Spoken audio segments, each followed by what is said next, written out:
Este viernes 20 de enero fue juramentado un nuevo presidente en los Estados Unidos. 45 hombres han tenido el privilegio de ostentar la oficina más poderosa del planeta y de guiar los destinos cuyas decisiones trascienden más allá de sus fronteras. El presidente de los Estados Unidos es sin duda alguna un presidente transnacional.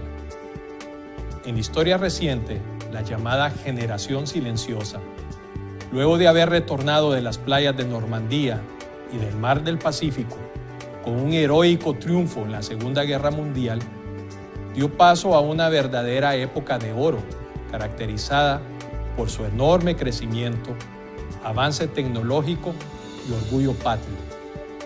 Los valores familiares y morales relucieron durante esta época post-Segunda Guerra, que dio el paso a la generación del baby boomer, quienes actualmente ostentan el poder económico y político de esa nación, pero que ya da el paso consecuentemente a su relevo.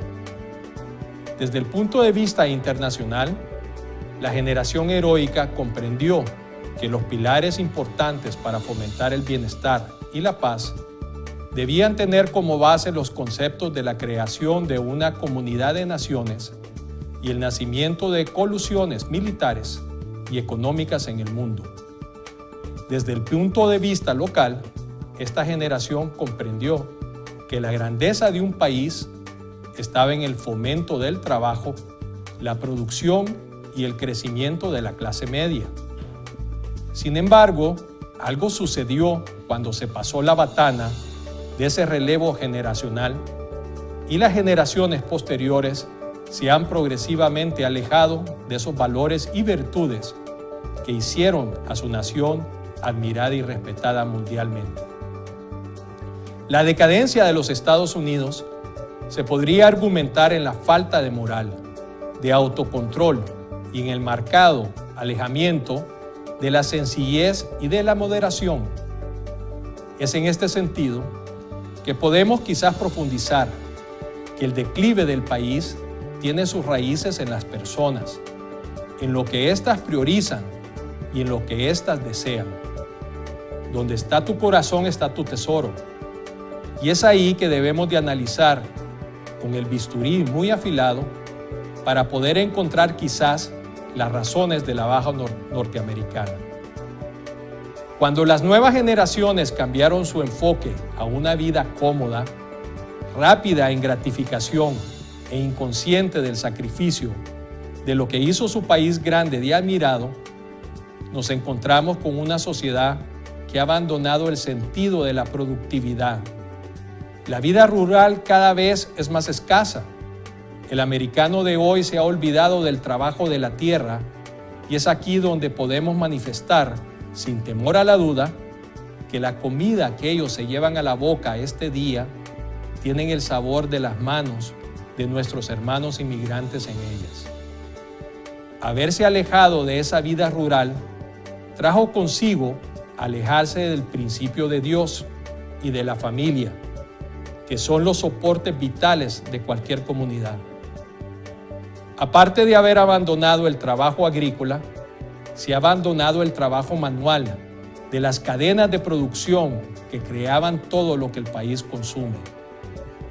Hoy, cada vez es menor la capacidad de producir de los Estados Unidos, que por un erróneo sentido económico, las corporaciones buscaron la producción con mano de obra barata, quitando el sustento del día a día a la clase obrera y de manufactura del país. Con esto, el crecimiento de la clase media se ha reducido y la brecha que entre los que tienen todo y carecen de todo se ha sistemáticamente ensanchado.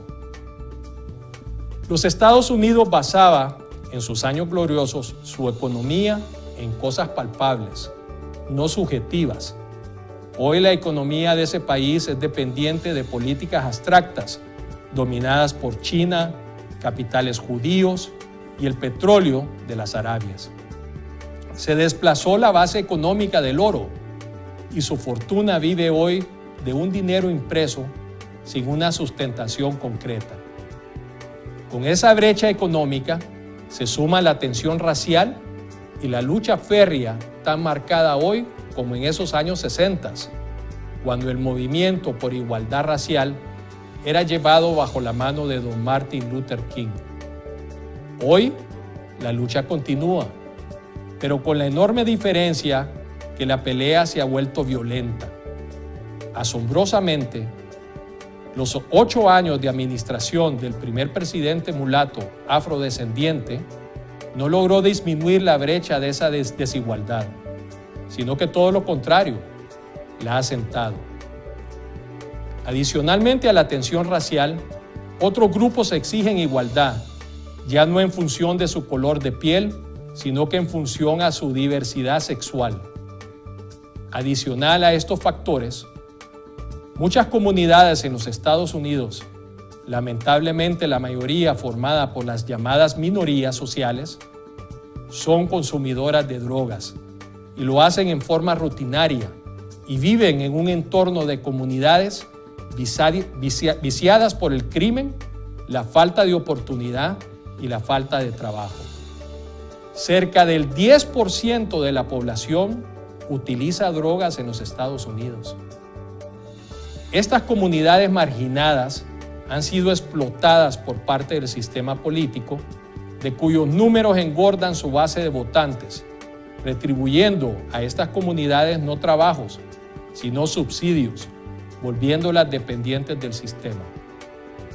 Pero en mi opinión, el punto más negro que delata la tendencia individualista y egoísta de la sociedad gringa son los fantasmas de los casi 60 millones de bebés abortados en ese país desde 1975. Bebés que están clamando justicia desde las tumbas que ni siquiera existen. El aborto ha sido el crimen sistemático más espantoso de los últimos tiempos, contra los seres más indefensos e inocentes del universo. Si bien es cierto que los Estados Unidos sigue siendo una de las naciones más ricas del mundo y sus principios democráticos, aún después de esta elección, siguen siendo referente de transparencia, esto no se refleja en el americano común, que ha externado su descontento ante el sistema que en este siglo consideran les ha fracasado. Un dato claro y triste es que el 50% de los votantes en los Estados Unidos no votan, y no votan reiteradamente en todas las elecciones. Pero la paciencia de la población da señales que se acaba, y hemos visto en esta elección americana un reclamo de esas comunidades rurales para volver a sus raíces y a sus principios. Reclamo que lamentablemente trae consigo el crecimiento nacionalista y de aislamiento. El entonces candidato republicano Donald Trump reconoció este descontento en todos sus ciudadanos y explotó el eslogan "Haz América grande nuevamente", determinando en pocas palabras 2 criterios. El primero, que los Estados Unidos efectivamente estaba en declive. Y el segundo, que existe el camino para regresar a esos años de bonanza. El haber entendido esto y formulado su campaña bajo esa plataforma, le dio resultado y tuvo eco en ese electorado que recuerda la época de oro post-Segunda Guerra Mundial y desea profundamente volver a ese bienestar. Hoy, en nuestro programa, vamos a analizar si los Estados Unidos son un país y una potencia en decadencia. Daremos una mirada al futuro de ese país bajo la administración Trump. Para tal efecto, haremos enlaces con el exterior. Todo esto en su programa de hoy, de Día 1. Ya volvemos.